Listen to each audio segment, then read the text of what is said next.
Hey folks, welcome to today's webinar, Modernizing Transit, how to do it efficiently with limited resources. My name is Evan Hill. I am one of the product marketing managers here on the eBuilder team. I'm so grateful, so thrilled that you guys chose to join us today for a really good conversation with two really bright individuals, one from Trimble and one from the Metropolitan Council. Luke is a familiar face around here, but before we jump in and introduce our guests, I actually just wanted to give a brief recap / introduction as to what we're going to talk about today, why we're going to talk about it, why it's important, and we will plan to do a Q&A session actually at the end. So for those of you that are attending today, on the right side of your screen, you should see a questions tab or bar. As we go out, as we go through our sort of informal conversation here today, feel free to ask questions. It will be on a first come, first serve basis. So hopefully we can get to all of them, ask them as they come up so you don't forget it. But I'm just going to go ahead and read some of the context as to what we're going to be discussing today.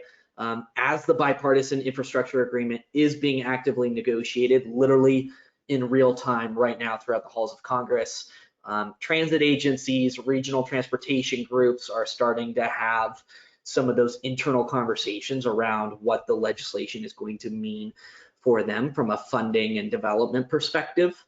We'll also plan to share how some of these transit agencies are utilizing technology to manage their projects with extremely limited resources and how technology is aiding them to prepare for this massive influx of pending federal funds.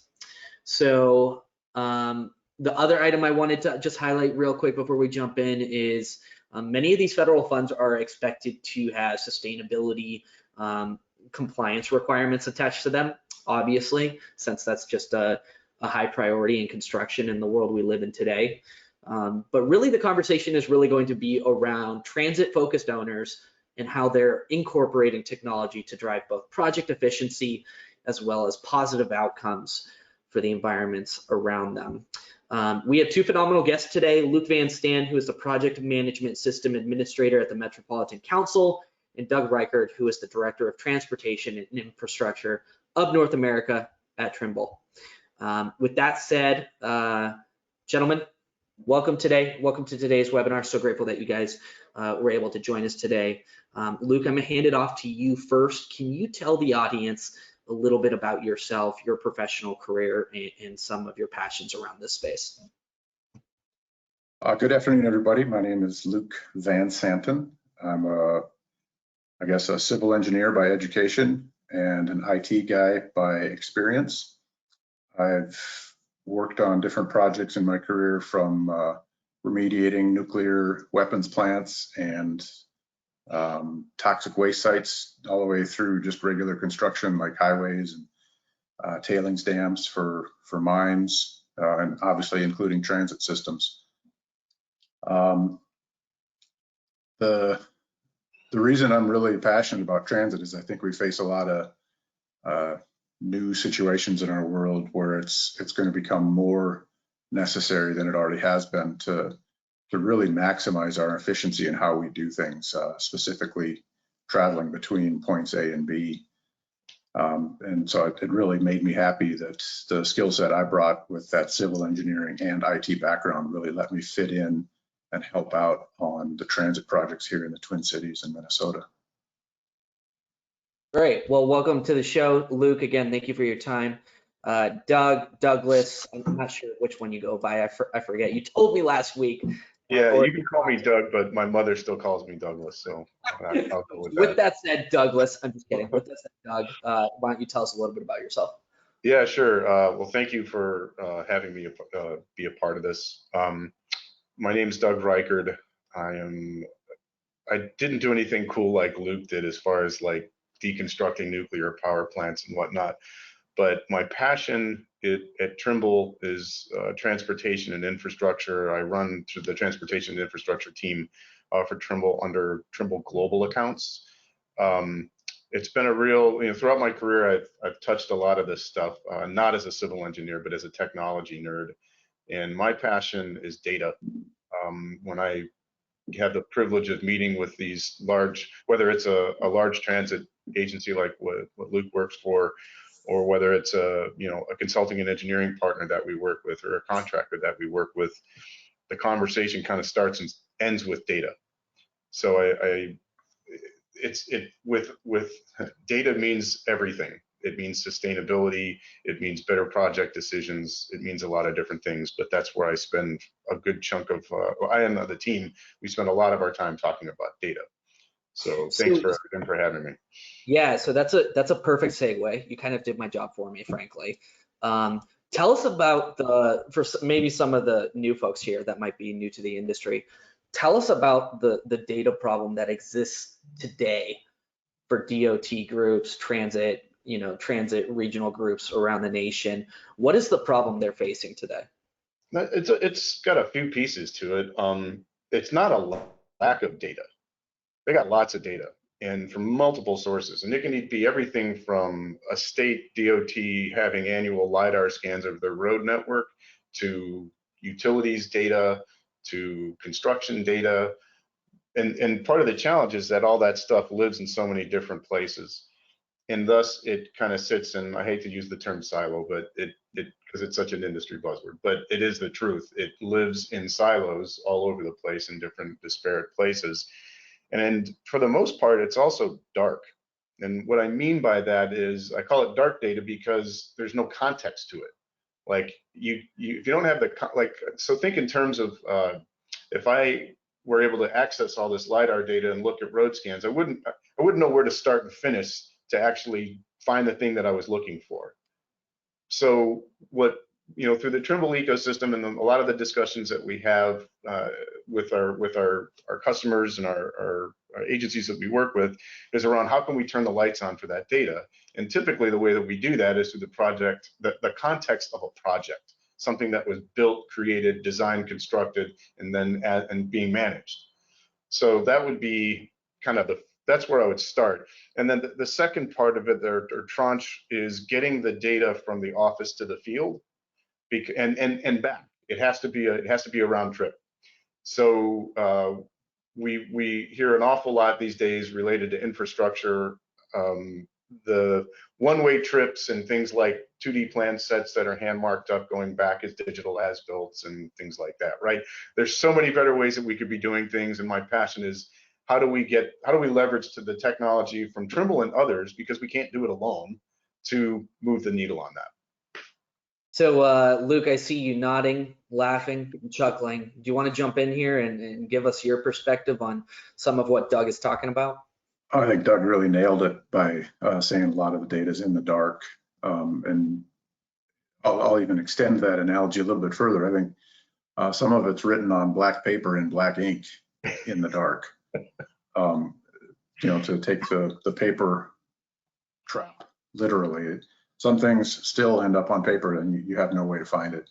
Never mind trying to place it in the right context. That was probably the biggest thing that was making me smile, is just knowing that we still, despite having access to a top-notch collaboration system like eBuilder, we still have just too many things happening on paper. I also wanted to touch on the round trip aspect of the data from the field and back, or from the office to the field and back.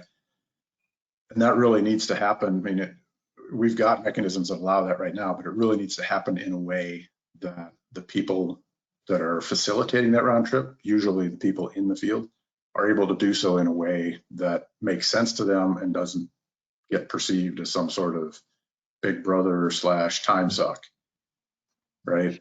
So if they can have some sort of mechanism, and I'm kind of going off on a little bit of a tangent here maybe, where they can flip through that 2D plan sheet electronically without any lag, that's going to have a whole lot of help in making all of this data get out of the dark.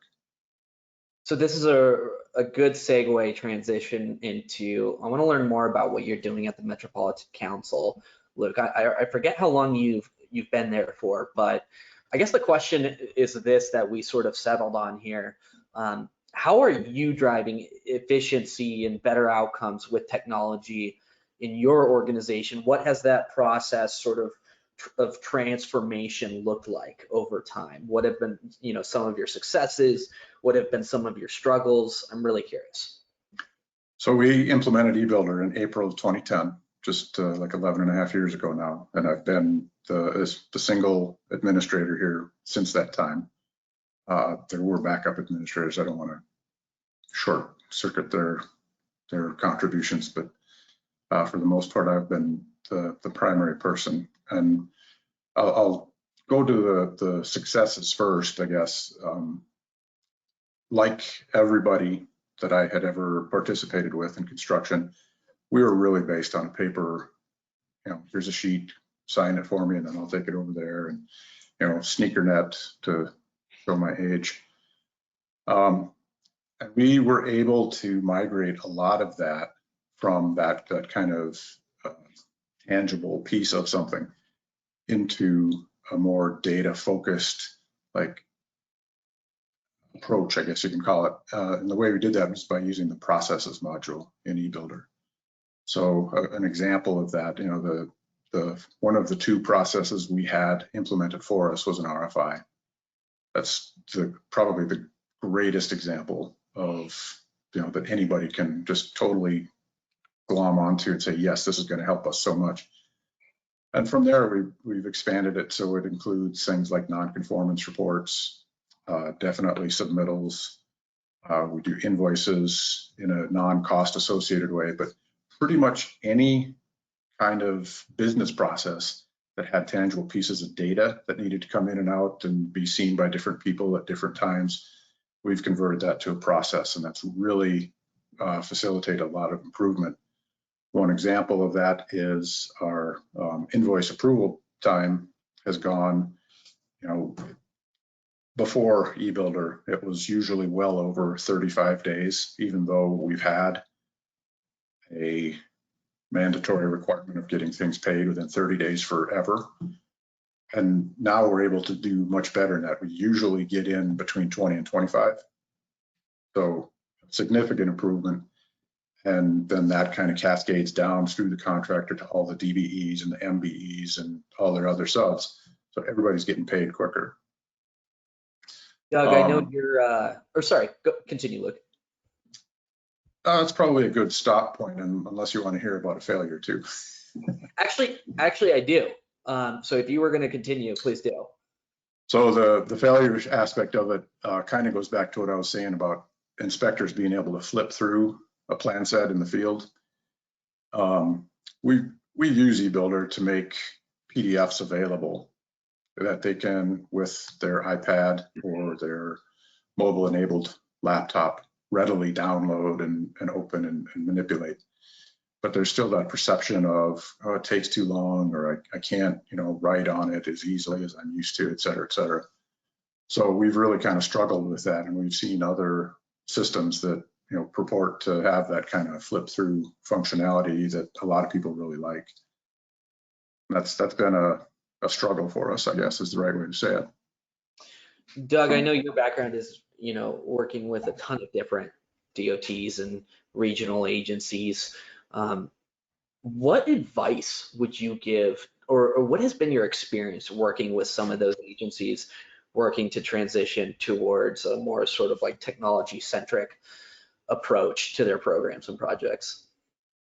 Well, there's a couple things I wanted to comment on. I was smiling when I was thinking about the invoice automation dropping 10 to 15 days on getting those invoices paid, because the cost of an invoice for all transit agencies is high. And when you can reduce that time to payment, not only does the transit agency win, but the contractors and the consultants or whoever was doing the work wins too, because cash flow is king in our industry. So I love hearing stuff like that. My early times in the industry, I sold invoice automation software to a lot of big contractors. So that was cool to hear that, and competed with eBuilder too. Advice on how to get started on a technology journey, is that kind of how you phrase that, Evan? Gosh, Exactly. I'd say you can't throw technology at problems. It's not going to solve it for you. And this is something I preach to our organization internal, And we do this, and it's part of why we're growing our business quickly with transit agencies and contractors and engineers, is because taking some piece of technology and flicking it at a problem doesn't fix it. Like, you really need to sit and listen. If I was going to go to Luke and say, Luke, tell me about your data problem, let me, and I'm not going to start in by saying, hey, let me throw this Trimble solution at you. Like, let's talk about your data problem. We need to bring people to the table that understand these typical workflows. And if the goal is to go from a 2D plan set to a digital workflow, it's not an insurmountable thing by any stretch, but you have to look at your existing process in order to improve enough and make the necessary changes to make this an electronic thing. And that doesn't mean that it's an electronic workflow. What it means is, it kind of going back to the data thing, it's a different data flow throughout something that's digital versus analog, we'll call it.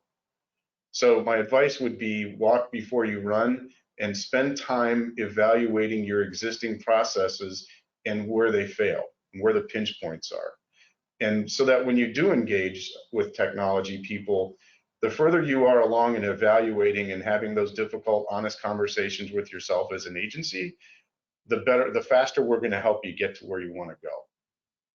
So that would if I can, Evan, I really want to shoehorn something onto that too, but you probably saw me smiling again. I worked with a guy to implement a different electronic system, and before I came to eBuilder, before I came to use eBuilder, and he was really fond of saying, let's not just recreate our paper system in whatever method you're using, because this new tool that we have access to probably enables all kinds of different things that we can use to then smooth out rough patches that we had in the paper-based process, or even eliminate whole steps that are no longer necessary.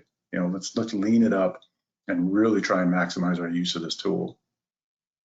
I was on a meeting earlier today with one of the large consulting engineering firms, and my colleague Ed Chappell said, "Don't try to eat the elephant in one meal."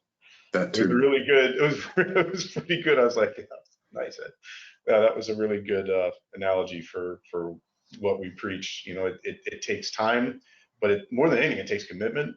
And I mean, when you're got a public agency moving this direction to make a turn this direction, it takes time and patience, and the vendors have to show up with that in mind and be willing to listen.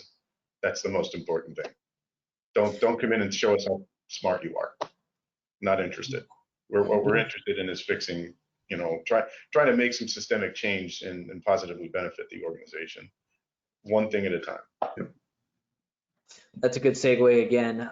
Just in an effort to keep us on track here, I want to transition over to what is the new acronym of the day, IIJA. I think it has changed a couple of times. It was the Bipartisan Infrastructure Agreement. I think it was originally something around the American something. The American Jobs Act, I think. Yeah, right? So we're on the third or fourth name here, but I guess, Doug, this is going to be a question actually specifically geared to you, just because this is really your realm. But knowing that many regional transit agencies are about to receive, over a 10-year period, a sudden injection of federal funding from this pending infrastructure bill, what sort of recommendations or advice or conversations do you feel DOT should start having or start thinking about to maximize their receipt of federal funding for their projects? Yeah, if you look at the annual planning that gets done by all the transportation agencies and strategic plan, there's always like 10 different things in there in different iterations. You could look at a strategic plan for lots of different agencies, and you'd see basically the same 10 things. And one of those 10 things is always to be the best stewards of public funding that they can be. The IIJA, in whatever iteration it is, even if it's the smaller version of it, is a once in a lifetime thing for the transportation industry. It's pretty dramatic. So having said that, we have a new federal highways administrator under Pete Buttigieg, and there's So a lot of the same requirements are going to be there. So there's a couple of challenges that come up for the agencies as far as how do they get this money. But the without getting too far ahead of myself, the sustainability conversation is very, very high on a prioritization list for getting grant money and qualifying for federal funding. That said, you know, this is a kind of a new thing. It's a word that we've all known for a long time and lived for a long time, but it's at a different level now, and the highest level maybe that it's ever, definitely the highest level it's a focus that it's ever had. So I do want to double click on that. Figuratively speaking, knowing that these federal funds will almost certainly have some sustainability compliance requirements attached to them. What advice would you give to agencies, DOT groups looking to transition to a more efficient and sustainable way of building? Have a plan. Like it starts with planning. And what I mean by that is it's kind of the same conversation we were talking about with technology adoption. You've got to have a sustainability adoption. There's a curve here, and you got to get past it. So there's lots of different ways that they could come up with a plan. Maybe it's an internal thing. Maybe it's using other external consultants and things like that. But I think it involves multiple things. One, yes, you need to embrace technology, because if you embrace digital construction workflows, you're going to be more efficient. You're going to win the Stewardship of Public Funding Award, and you're going to win the Sustainability Award, because by nature, doing things digitally without paper, you have far less rework. There's just a laundry list of things that most of the people on this call probably know already. But it's the key is by doing things electronically and doing things digitally, I should say, you can get in front of a lot of the challenges on a construction project before it ever starts.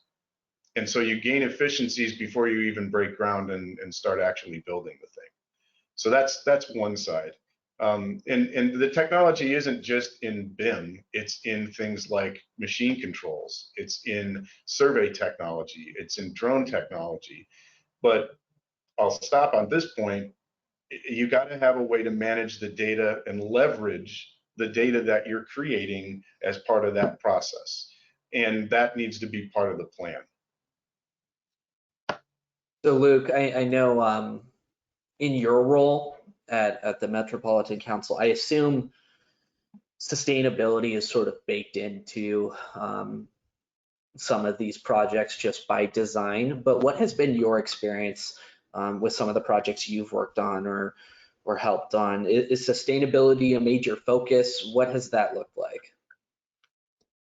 It's really foundational or even definitional, if that's not saying the same thing, to transit. You know, transit reduces VMT, which is hugely sustainable. It encourages better land use decisions, which is also very important. It makes it easier for the entire community to access jobs, healthcare, you know, whatever they need to get to, and maybe don't have the same kind of transportation options that the rest of us do.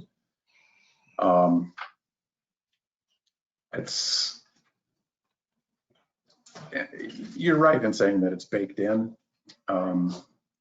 But we really want to try and take that and really dress it up even more. So, you know, we have our design consultants make sure to do everything to get LEED certification if they can.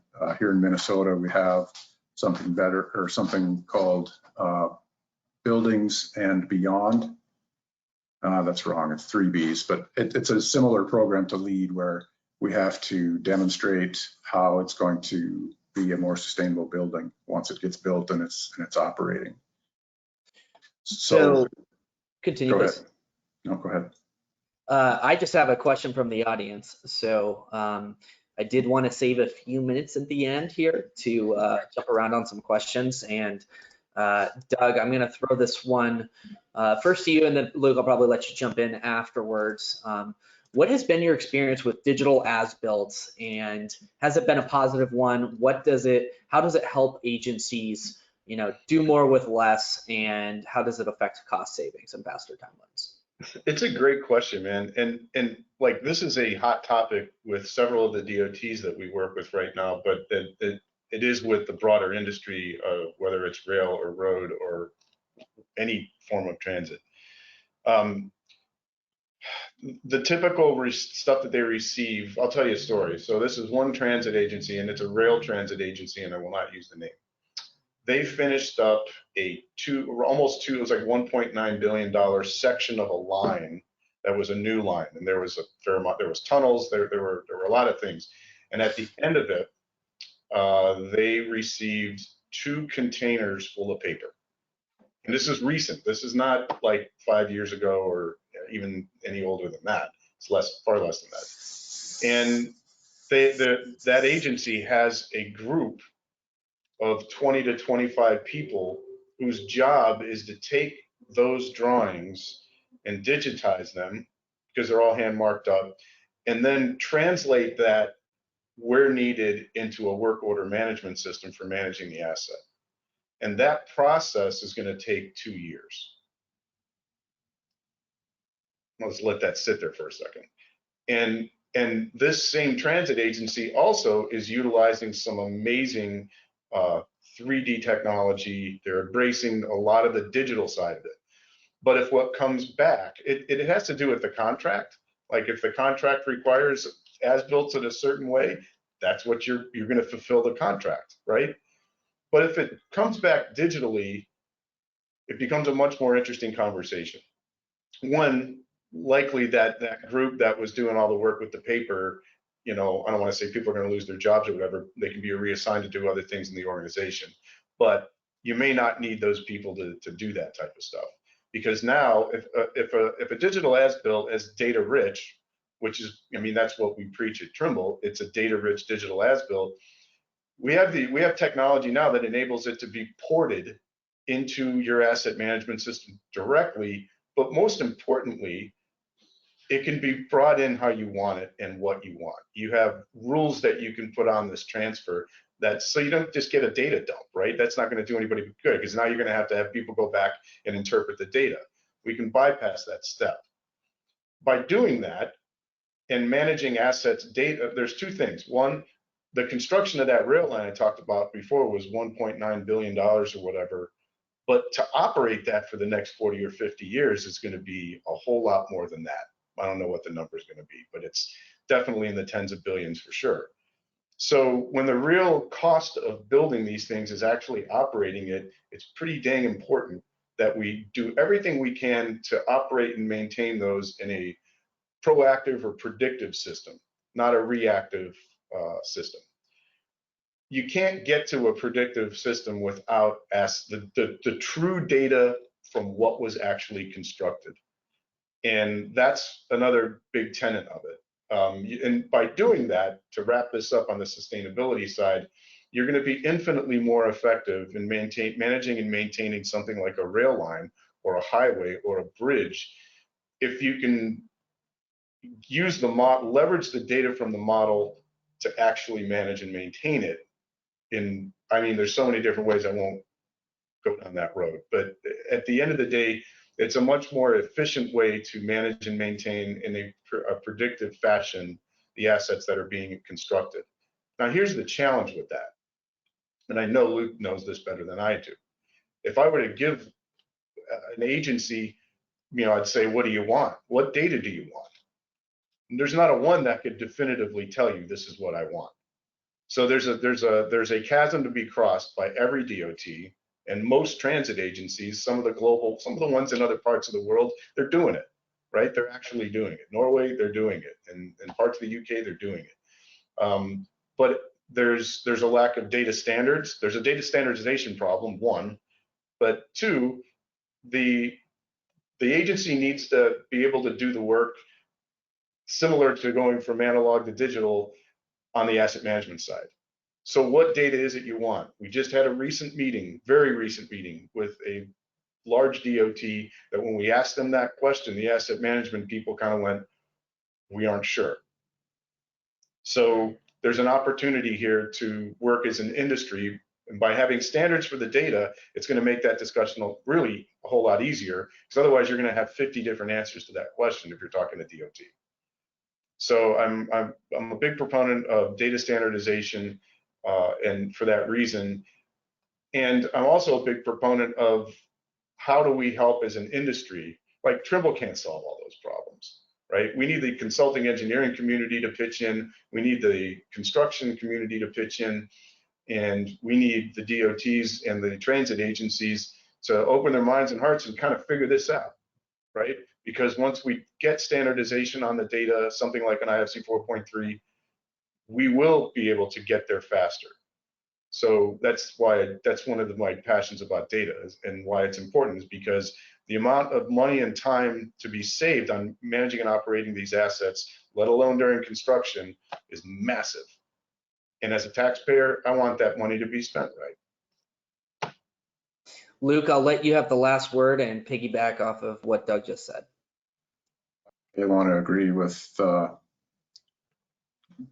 it being, I guess, all digital is certainly the way to go, because it just offers so much opportunity to improve operations, you name it.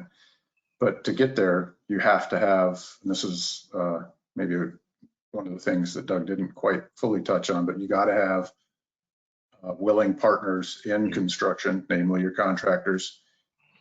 Your design consultants have to be there, and willing participants, and maybe those two are set up as part of the contracts that, hey, you have to do it this way.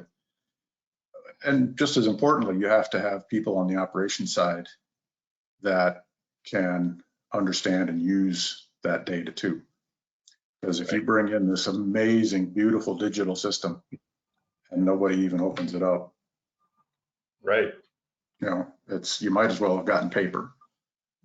So it really is, just like Doug said, it's going to require everybody to jump in and to really embrace this for it to be successful. That is a perfect cap to this webinar. There you have it, folks. Modernizing transit planning, how to do it efficiently and with limited resources. Luke Van Santen with the Metropolitan Council and Doug Reichert with Trimble Transportation and Infrastructure. Gentlemen, thank you so much for your time. I know you guys are both very, very busy, so thank you for lending us your expertise. Before we jump off, if folks have additional questions, Doug, where can people reach you? Do you feel comfortable sharing an email or? Absolutely, yeah. It was on the slide that we put up in the beginning. It might be easiest to do that, but if anybody wants to chat, I'm all ears. There's probably things I left out, and I'd love to be corrected and stuff like that. It's a way you learn, so yeah. Correct. And Luke's email is also available there. There it is. Folks, thanks again so much for tuning in. If I can add something real quick, Evan, I will, one more time, I'll plug the eBuilder community, or the Trimble eBuilder community, as a way to get in touch, not just with me, but with other very knowledgeable people about eBuilder things. I love it. In case you had to step out early, this webinar will be available on demand on the eBuilder website. You will also receive a certificate of participation within your email. But like I said, thank you so much, folks, for attending today. Thank you to our guests, Doug and Luke, for your time today. And everybody, enjoy the rest of your week, and we'll see you guys next time. Thanks. Thank you. Take care, everybody.